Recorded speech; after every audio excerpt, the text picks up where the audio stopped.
Hey guys, you're watching Only Just Jay. Welcome back. And in today's video, I'm going to get you caught up on how we got from here to here. Because there was actually quite a bit, and I did record some of it. I just didn't post about any of it. I will preface this by saying I have been posting regularly to my Instagram story and some posts on my Instagram page as well. But not many of you guys will have seen that, and the stories only last 24 hours. But let's head back to New Year's 2023. I just recorded this video, and the intention was there. As promised, I started editing, and what I still think is the best video I've ever started making. The best video I've never posted or finished editing. But I kept putting off finishing it. I think I tried to over-edit it. Basically, I'd had the first couple of days of the year off work, and I went back to work, which at the time was a full-time job in hotel reservations, and I just didn't have the energy on an evening to edit it anymore, at least to keep to the original schedule, because I'd set myself the task of doing one a week like now. Now, a couple of weeks later, I was chipping away still. I was still intending on uploading the video. I was already a couple of weeks behind schedule at this point, and I was clearing up the files on my PC.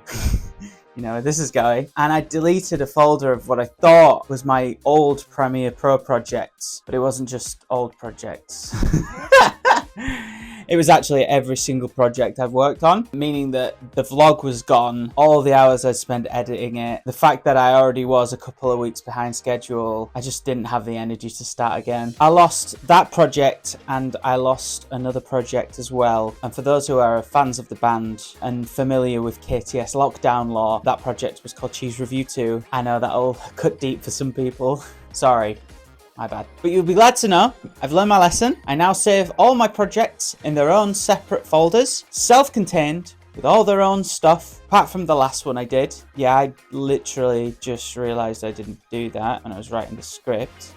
But from now onwards, it's a new dawn. Fast forward to March 2025. I took part in the first of a series of events run by Run Northwest. This was my first ever 10k event. It was called Trafford 10k. So this was my first official chip time 10k. I've done plenty of 10ks in training before, but never actually got a 10k time. So this was the first, this was setting the standard. The only thing I'd done event-wise before then was Manchester Half 2022, which is one of the largest events in the UK. Trafford 10k was a much smaller event. Still pretty busy, a couple of thousand people there, but I was pleasantly surprised by how well run it was. This course was a super flat PB course, a lot of fast runners there that day, and it's literally just a run through the countryside just on the border of Cheshire. I went in knowing that I could do a sub 1 hour 10k with relative ease. I'd done a couple of 58 minutes, and I think I'd done a 57-minute one at that point. I'd set the target of doing it in 55 minutes. I was feeling pretty good, and I lined up between the 50 and the 55 pacer with the idea in my head that if I don't let the 55-minute pacer past me, I'll get it. So I set off way too fast, and the plan I'd made had gone out of my head and went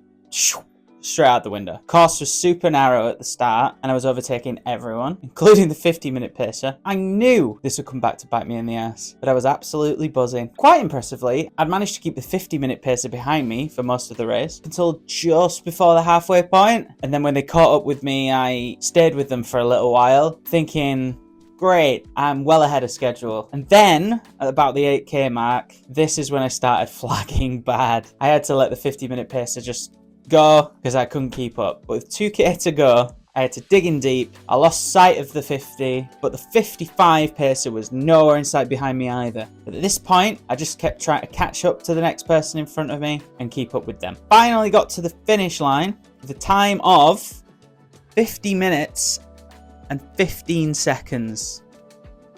15 seconds from a sub 50. I could have found that 15 seconds somewhere. Somewhere in the course. If I'd have known that I was that close, I think I genuinely could have. I genuinely didn't look at my watch for the last half of the race. I was that focused on finishing. It turns out the 50-minute pacer actually finished a minute and a half early. At least I know that I can get the sub 50. At least I know it's in the tank and I can do it next time. Right? Anyway, the next event shouldn't be so tough, right? What have we got?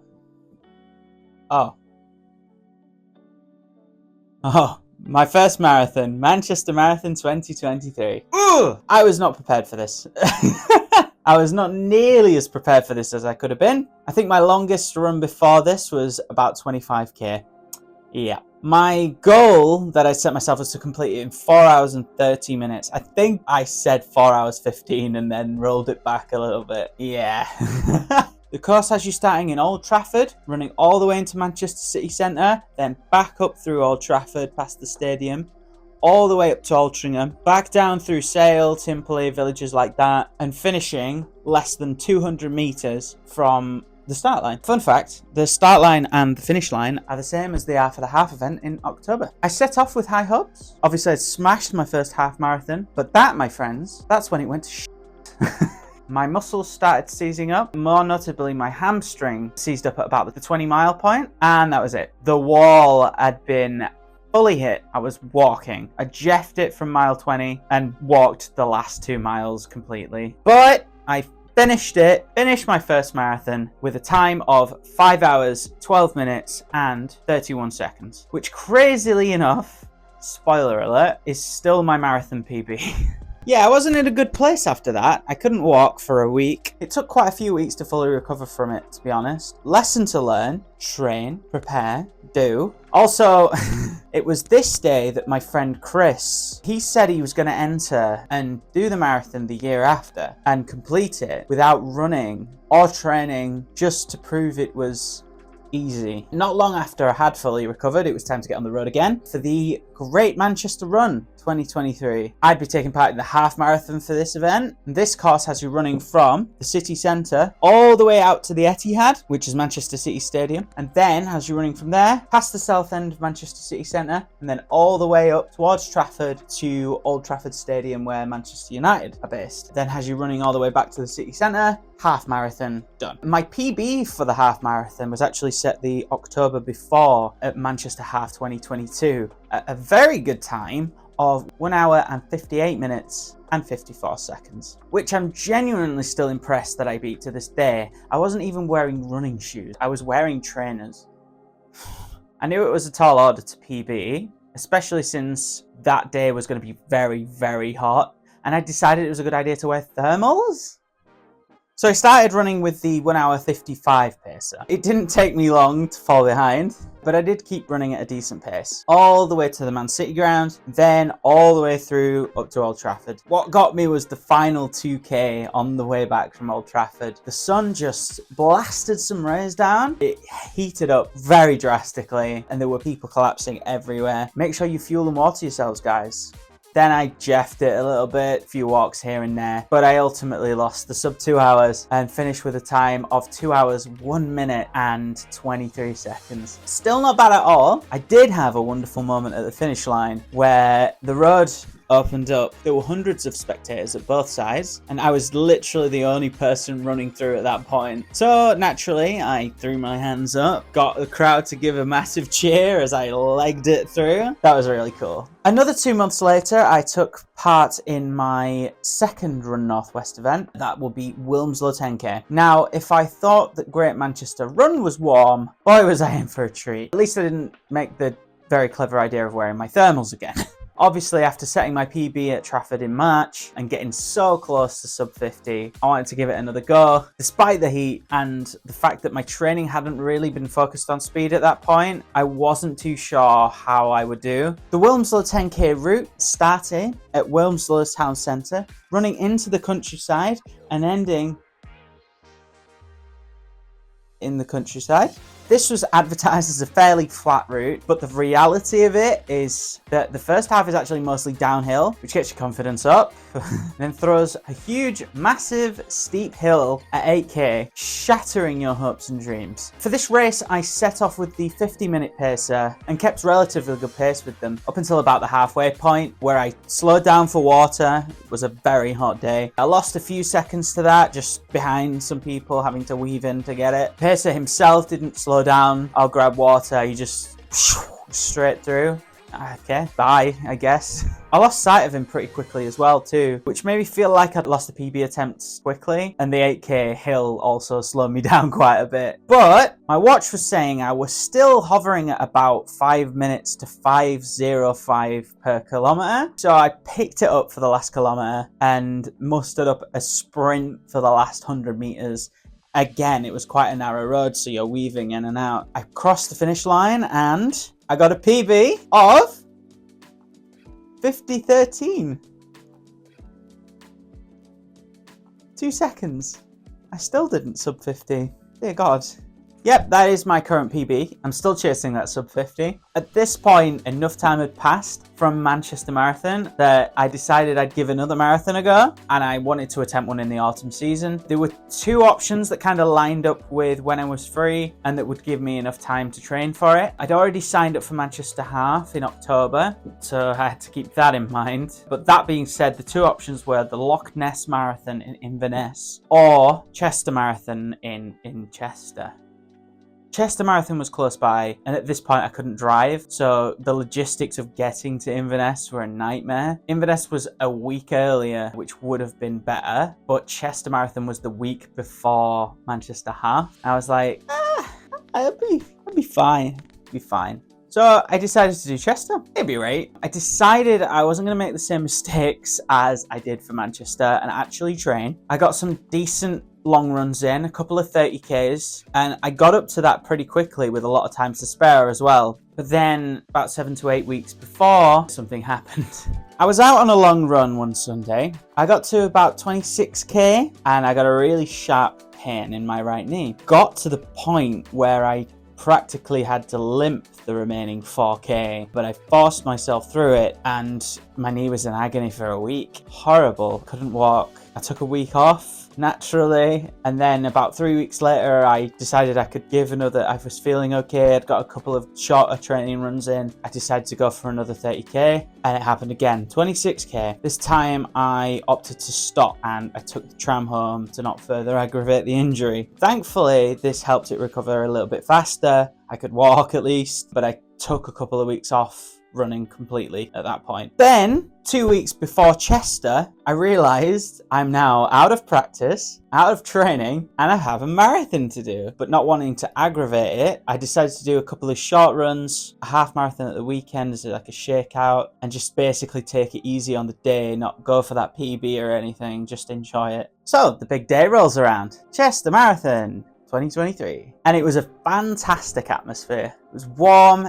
Everyone was buzzing. The route for Chester Marathon starts on the racecourse in Chester, goes through the town centre to start with, and then goes out into the countryside, and even crosses the border into Wales and comes back. And the scenery for this one was beautiful, and I genuinely would do it again if I got the chance. I did take Ibuleave and ibuprofens with me. I got the usual knee aches, just like a little bit of pain, like a little bit of aching at the side, but not that same runner's knee pain that I'd self-diagnosed now at this point as having. I was just running for fun at this point. I was taking it really easy because the last thing I wanted to do was just not finish, basically. I did get to the finish line with a time not too far behind my PB of 5 hours, 16 minutes and 45 seconds, but fully intact. Still able to walk, at least the next day. It was a little bit sketchy on the day, but I was absolutely fine. I recovered very fast and I felt pretty good about the half the week after.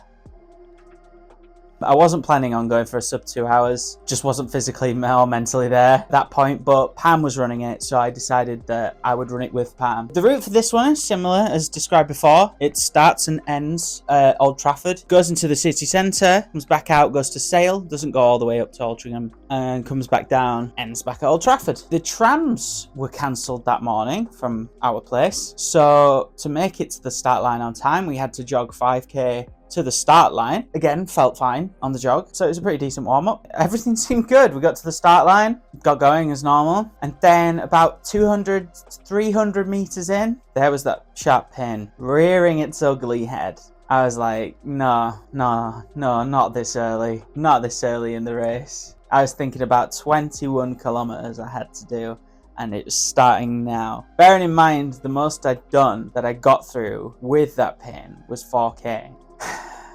I didn't feel like it was gonna be doable. I had to pull to the side. I let Pam go off. It's like, I'll catch up. I was thinking in my head, I'm not going to catch up. But I just had to let her go and enjoy the race, because otherwise I don't want to hold her back. I give it a stretch out, give it another go. Another 200 to 300 meters down, I had the same pain again. Whipped out the I believe, popped some ibuprofens, and at that point I just decided to grit through the pain. I actually, when we got to the city centre, there's a little bit where you turn around and you see the people coming behind you, and I was running. I saw Pam. I wanted to see how far in front she actually was. She didn't seem unreachable at that point, so I sort of caught up to her a little bit and ran with her for another half a kilometre, and then again, like, I just fell behind. I let her go off. I just jeffed the whole thing, and the worst part of it was, because I'd started in a faster wave, there were people passing me the entire race and shouting me to, like, come on, pick it up, let's go, and I'm like, I can't, I'm literally injured, but I want to finish. That was tough. Somehow I managed to drag myself through the whole thing, 21.1k of it, and I finished with a not bad time of 2 hours, 41 minutes and 18 seconds, which, all things considered, isn't bad. But that was my last race of 2023. I had decided after that to just take a couple of months off, just to let it recover, basically. I didn't really start running until January 2024. This feels like a natural point to stop the video, because the 2 races I did in early 2024, I do want to make videos about each of them separately, because there's a lot to talk about. First one being a marathon plus 3 kilometers in Tunisia with the one and only Russ Cook, and the second one was the week after that, was Manchester Marathon, which I ran the entire thing with my friend Dom, and also the guy I spoke about, Chris, earlier ran it, and I'll let you know how he did. But yeah, I will save those stories for their own videos, because I feel like I've got a lot more footage for them as well, so I'll have a bit more to show. Thank you guys so much for watching. I appreciate all of you guys for checking out this and the previous videos on the channel. If you liked it, please leave it a like, and if you haven't yet, please subscribe. I'd love to get to a goal of 100 subscribers by the end of the year. Currently, I'm going to do the thing. Currently, 71% of you are not subscribed to the channel. What's that about? And if you did, we'd be there already. But most importantly, the best way I would love you guys to support this channel is to sponsor me for London Marathon, of which I'm running for MenCap. I go into it a lot in this video here if you want to learn more about that, but we're aiming to raise £2,500 for MenCap before the race day at London Marathon, April 2024. The link is in the description below. Thank you for watching. You've been watching Only Just Jay, and I will see you next week.